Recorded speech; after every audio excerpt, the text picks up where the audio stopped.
اللہ ماشاءاللہ جزاک اللہ نعرہ تکبیر، اللہ اکبر نعرہ رسالت، یا رسول اللہ نعرہ اعلیٰ حضرت زندہ باد زندہ باد۔ اچھا ہے مرے ہوئے کو جگایا جاتا ہے، آپ کیا کوئی مرے گا؟ اٹھ بھیا اٹھ، اے بھیا اٹھ، یہ تیرے لیے کھانا لایا ہوں، دال بھات کھا لے۔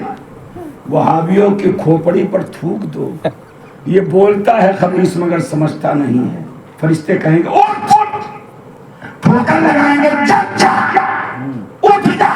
یہ لفظ اٹھنا ہی بتا رہا ہے کہ جس کو دنیا کہہ رہی ہے مر گیا ہے، حقیقت میں یہ مرا نہیں بلکہ زندہ نظر آ رہا ہے۔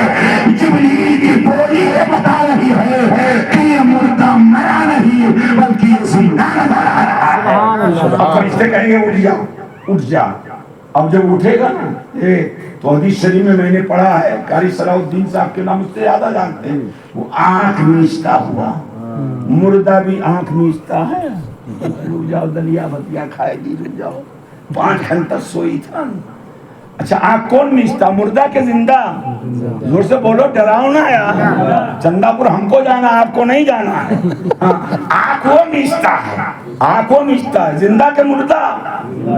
اگر آج تک کسی مردے نے بھی آنکھ میچائی کی ہے نہیں کیا ہے تو زندے میں کیا۔ حدیث شریف میں ہے کہ وہ آنکھ میچتا ہوا اٹھے گا، آنکھ میچتا ہوا اٹھے گا۔ اور دوسری روایت میں پڑھی ہے وہ فرشتہ جب اٹھے گا تو اس کو عصر کا وقت معلوم ہوگا، بے شک کہ سورج ڈوبنے والا، کہے گا اے فرشتوں چھوڑ دو چھوڑ دو، میں ذرا سا عصر کی نماز پڑھ لوں۔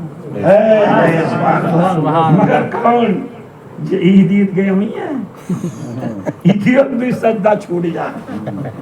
ایک ملا کہیں ذرا میرے لوا دعا کہی جو، ہم 36 سال کے ہو گئے 4 عید پڑھے ہم۔ ہم نے کہا بڑا کمال کا آدمی ہو، جمعہ تو کہا حضرت کیا بتائے، نہاتا ہوتا پھر سو جاتا، بدن ہلکا ہو جاتا، بس سو جاتا، تو جمعہ وغیرہ نہیں پڑھا۔ ہم نے کہا اللہ تجھے معاف کرے، میں تجھے خدا کی رحمت کے حوالے کر رہا ہوں۔ کہا مگر میں سچا مسلمان ہوں۔ تو ہم نے کہا ایسے مسلمان بہت ملتے ہیں، جاؤ اللہ تمہیں معاف کرے۔ کہا حضرت مگر مسجد کے سیکریٹری لڑکا ہوئی، تو ان کے لیے سیکریٹریٹ اور صدارت یہ نجات کا ذریعہ نہیں ہے، ٹھیک کام کرو گے تب یہ نجات کا ذریعہ ہے، یہ نجات کا ذریعہ ہے۔ تو فرشتہ قبر میں داخل ہوگا اور داخل ہونے کے بعد جگائے گا، اور جگانے کے بعد کہے گا میں تیرے لیے تحفہ لایا ہوں، بے شک تیرے لیے تحفہ لایا ہوں۔ اب وہ آنکھ میچ کر جلدی تیار ہوئے، تحفہ آیا ہے قبر میں، بس حضرت جبریل وہ دست بھرا تحفہ اس کے سامنے رکھیں گے۔